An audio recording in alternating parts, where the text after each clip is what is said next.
How to fix Chipotle website not working. Hi everyone, I'm here to assist you today. Without any delay, let's jump right in. First, open Chipotle's official website and it's not loading. Then click on the reload button at the top left corner of your screen. After you reload and it still does not work, click on the three dots at the top right corner of your screen. After you click on the three dots at the top right corner of your screen, here, click on New Incognito window. After you click on New Incognito window, it will open a new incognito window here.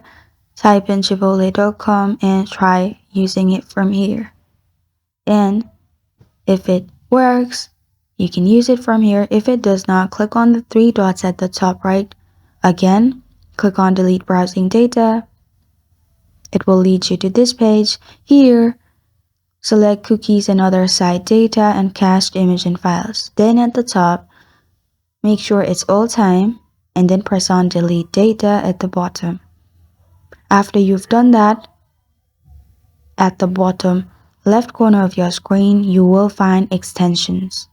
After you click on extensions, it will lead you to a different page. In extension, you can simply turn off some extensions that are being used. Sometimes the extension may cause some issue as well. And this is how to fix Chipotle website not loading. Thank you for joining me today. If this video helps you out, please leave a like and subscribe for more. Got a question or want to suggest a topic? Comment below. Thank you for watching.